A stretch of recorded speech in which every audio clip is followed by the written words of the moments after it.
does not want peace, because the second that a permanent peace takes shape, then that means that Israel can't do whatever it wants.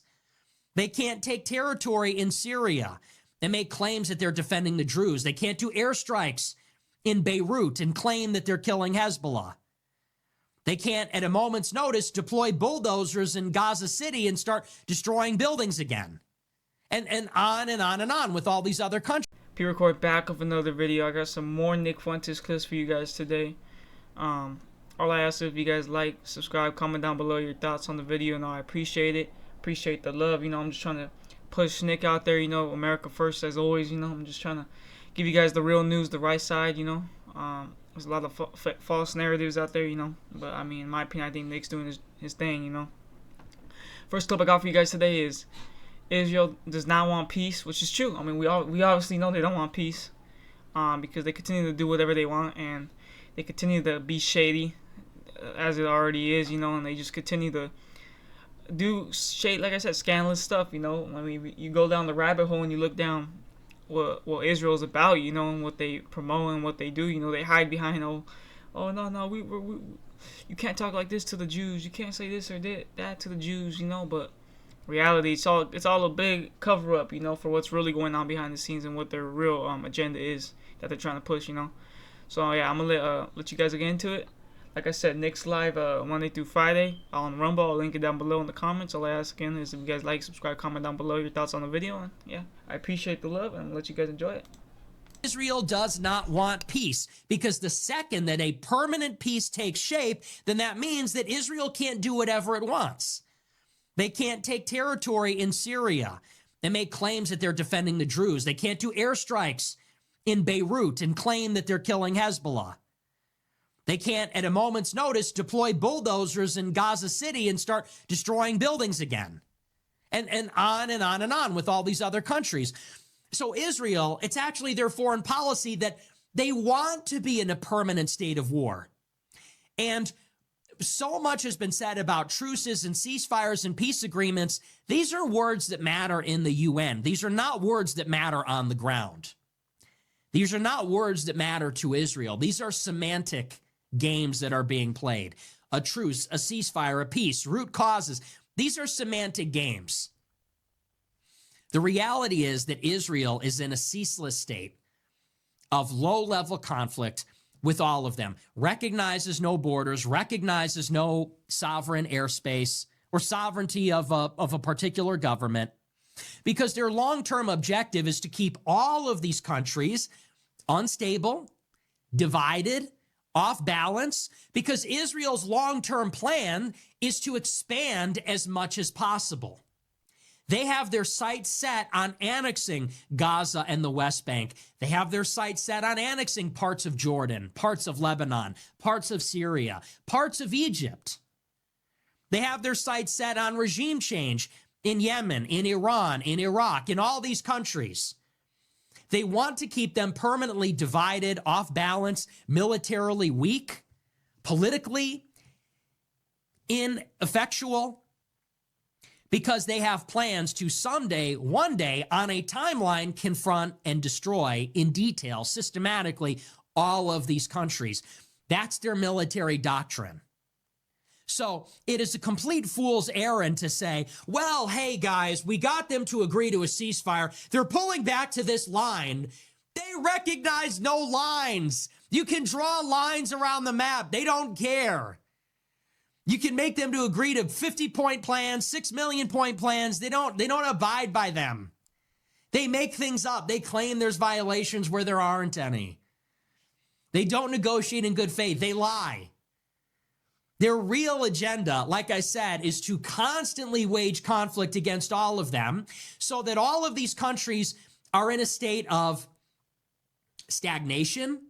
You can't attract investment. You can't stabilize politically. You can't unite a country and become strong if you're constantly being bombed. And that's the case with all of them. So Israel wants to keep all of them suppressed, weak, divided, ineffectual, while Israel grows stronger. While Israel attracts more investment, while they get more weapons from the United States, while they fight their battles systematically and take more land and fortify and consolidate their gains. That's the long-term arc of Israel. It always has been from 1948. It's facts, you know. I mean, like I said, like I told you guys at the beginning, you know, that's the real agenda they want to push, you know. Like Nick said, they don't want peace, you know. They want control, and they're gonna do whatever they can, you know, to get that. Unfortunately, you know, it's like Nick said. I mean, you think they care about the ceasefire line or whatever? It's like they don't care. They don't care about the Palestinians. You know, they just don't. They're gonna do whatever they want, you know. That's the sad part, you know. And the unfortunate part is, I mean, lots of innocent people die on both sides, you know. Just because someone's an Israeli. I know there's been Israelis that have passed away, you know, and died, like I said, on both sides. So it goes both ways. But yeah, it's just like I said, they're shady. Israel's shady. That's all I got to say. Second clip I got for you guys is Nick talking about Ukraine and the war against Russia. Ukraine is losing the war against Russia, and Europe is begging the United States to intervene. In many ways, World War III is inevitable unless you get an administration that is truly America first, which is true, you know. I think Ukraine isn't gonna get this war. I heard that that Putin Ukraine will end the war if they get their land or whatever land that's taken by Russia or occupied currently right now. Then they will end the war, you know. But I mean, I need to do more research on the whole Russia-Ukraine war, but I'm sure Nick will talk about it right now. I'm going to let you guys get into it and enjoy it. So what Ukraine wants is they want a defensive pact. And Europe wants America to bring in a defensive pact. But here's what's funny about this. America doesn't want to do this for Ukraine. Europe doesn't even want to do this for Ukraine. This is what Kiev wants. Kiev wants security. Europe wants to provide it, but they are not willing or able to provide it unless the United States provides it. So Ukraine and Europe are saying, we need to do more to protect Ukraine, but Europe is not willing to do it unless we are there. In other words, France, Germany, and the United Kingdom, they will not put their personnel in Ukraine unless we do. And why is that? Because they know that collectively, Ukraine, Germany, France, and the UK, they stand no chance against Russia. So they're begging us, please defend Ukraine. Please defend even our guys in Ukraine.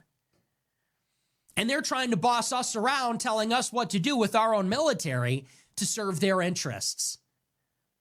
And Trump is telling them, well, if you want to protect yourselves from Russia, why don't you build a military then? Why don't you spend some of your GDP? We're already maxing out our military. We're running out of money. We have $1 trillion interest payment. We're defending Taiwan. We're defending Israel. We're defending all of you. Now you want us to commit to fighting Russia. You won't spend 2% of your GDP on your own military. You want us to provide the continental defense while you have free health care and free education? Why don't you build a military and then you can have your own security guarantee for yourselves and for Ukraine? Because that's ultimately what it's about. The Europeans are alarmed by this because they know that if Ukraine falls, that makes them less secure. If Russia's breaking through in Ukraine, they probably won't invade the rest of Europe, but they could. And if they could, then you have to assume that they might. And so Europe is wholly unprepared to defend themselves against Russian drone warfare, against any of it. They just don't have the personnel or the will or the money or the equipment or the productive capacity.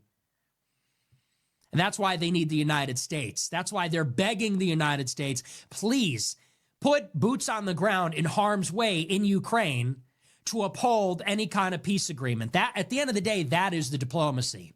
It's a 3- or 4-way diplomacy between Russia, the European Union, and Ukraine, and the United States. And as long as the United States is unwilling to commit to security guarantees, as long as Europe and Ukraine are unwilling to give up territory unless America gives security guarantees, and as long as those security guarantees go against Russia's ambitions in the war, then the war will go on. And it will go on. It will be decided on the battlefield.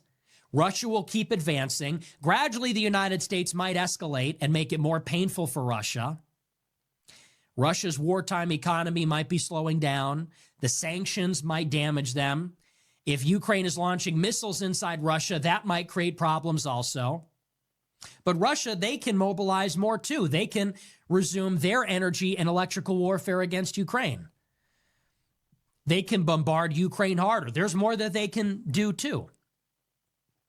And so at the end of the day, the war will keep going on until one side is going to be exhausted, until it's clear that Russia has made a breakthrough and they can't be stopped in Ukraine. And at that point, they'll be able to impose a peace. Or on the other side, maybe Russia will find it very painful to continue the war, and then they will have to back down from some of their maximalist demands. But that's where the war sits right now.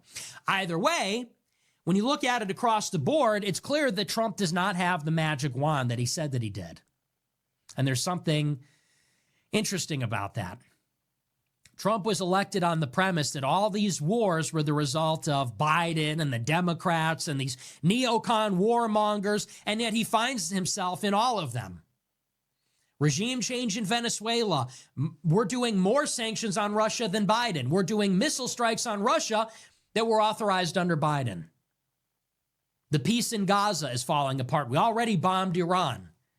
In many ways, World War III is inevitable unless you get an administration that is truly America first, that is actually willing to give up, actually, on some of the most, you could say, the biggest and broadest claims of American empire. Maybe it's time to give up Ukraine. Maybe it's time, actually, to give up on some of these things. Yeah, I mean, that's the unfortunate part, It's like Nick was saying, this war is, we thought the Israel-Gaza, I mean, it was bad, but, I mean, Ukraine, Russia, is really bad, I mean, it's just, both sides just seem, they're going to the end, I mean, but that's what it seems like.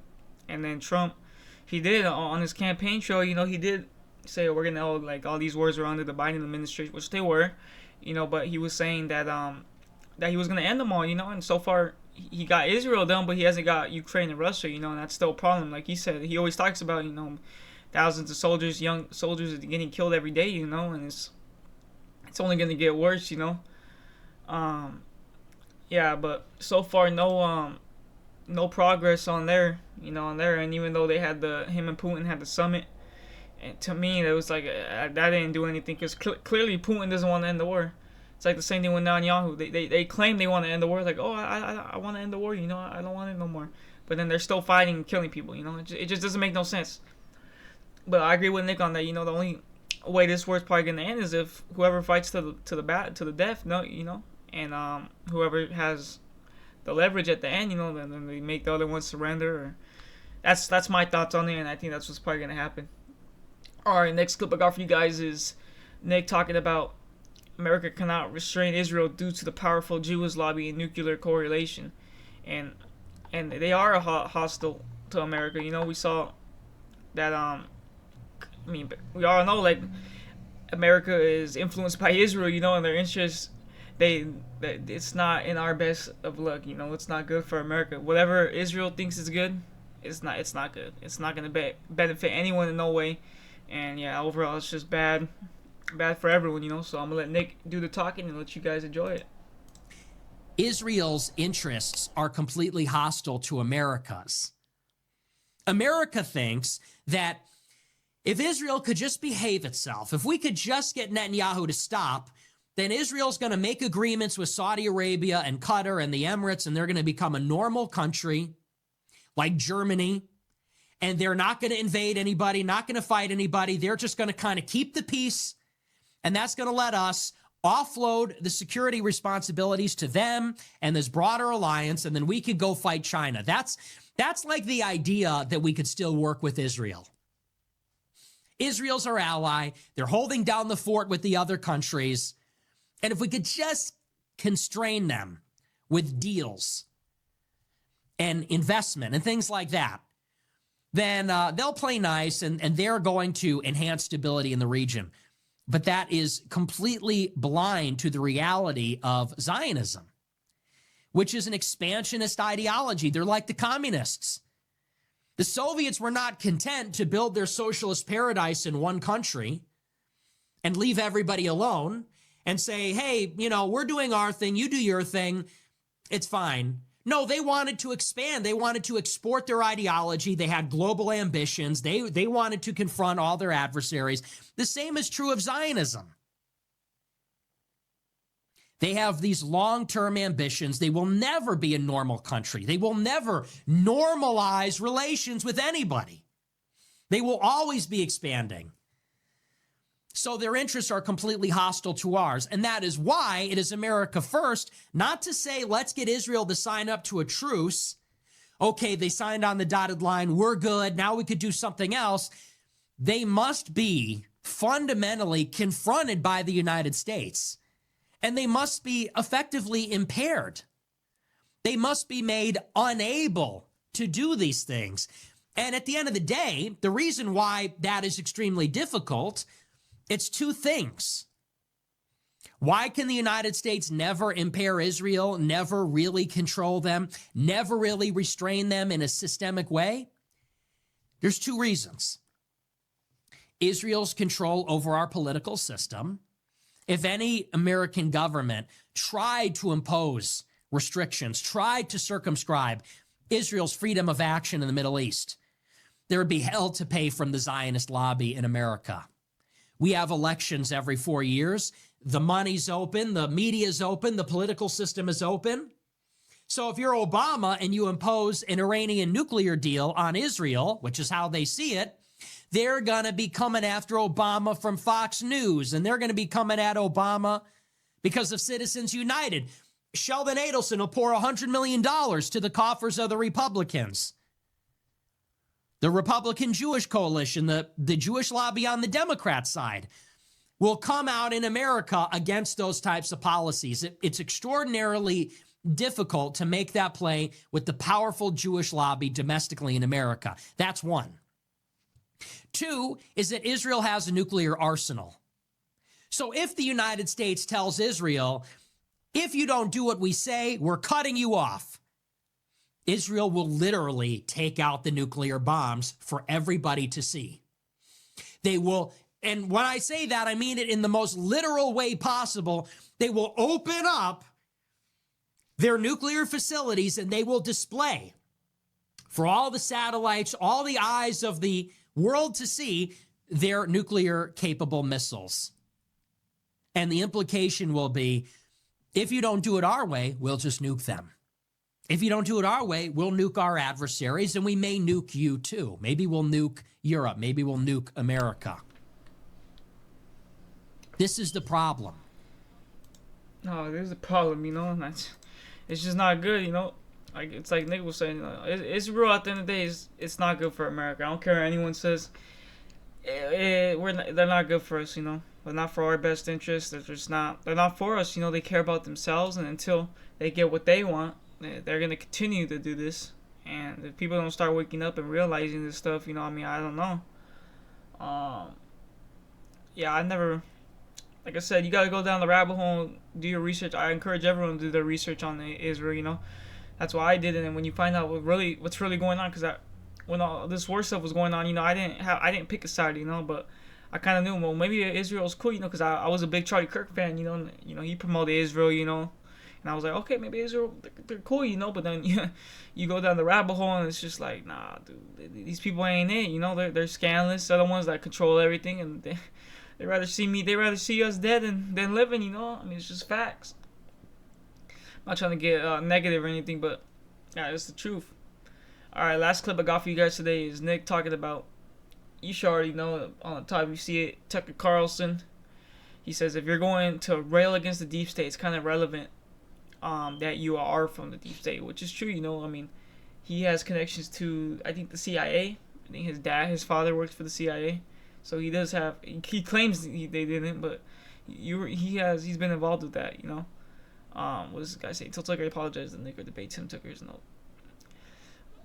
Yeah, these two got to debate, dude. At this point, in my opinion, Tucker Carlson and Nick, they have to, but I'm going to let Nick explain it and all that, and let you guys enjoy it. And I'm going to be honest with you.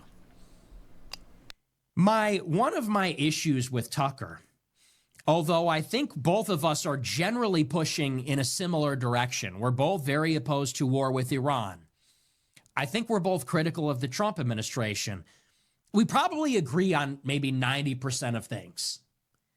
But I think a valid critique is if you're going to engage in a structural critique of power, and by that, you could say a populist critique of the economic system, a political critique of the permanent bureaucratic state.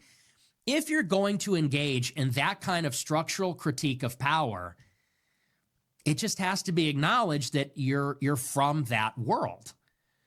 In other words, if you're going to rail about the 1%, it's kind of relevant that you are the 1%. If you're going to rail against the deep state, it's kind of relevant that you are from the deep state.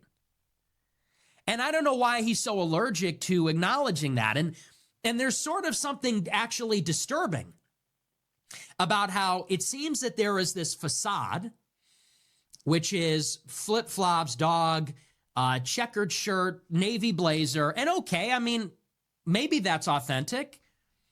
But there's a sort of deliberate attempt to say, I'm folksy, I'm plain spoken, I'm like you guys. But then when somebody says, well, to be fair, you're very rich and you come from that world, you come from a government family, you get this anger, this wild lashing out. How dare you acknowledge that? And then, oh, sorry. Oh, whoops, I got a little angry there. It's like, okay, I don't know. It's like those videos of like when they say a shapeshifter, you know, their face changes and their reptilian form is revealed. I'm not saying he's a reptilian, but I don't know why he's not comfortable acknowledging those things. Because, and I'll tell you why specifically, I'm willing to believe that he's a class traitor, as it were. I might be more willing to believe that he's a good faith actor. And he says, you know what, look, I'm very rich. I come from a government family, but the system's corrupt. And the people are right. And like, okay, that I can get behind. That makes sense to me. I don't think it's insane to say that there are rich people and there might even be people from the government that become defectors. I don't think that's outside the question. But I think people start to get skeptical and cynical about it when it seems like there's some defensive-ness or there's a lack of complete transparency. Later in the event, he said, you know, I lived in D.C. my whole life. I come from a government family. And it's like, wait a second, so you can acknowledge it, but if someone else asks you, you're going to get punched in the face? I thought that was a little inappropriate. It's true, you know, I mean, Tucker, you can't tell Tucker anything because I'm sure if someone came up to him and be like, oh, you're part of this or this, he's going to get all offended, but it's okay for him.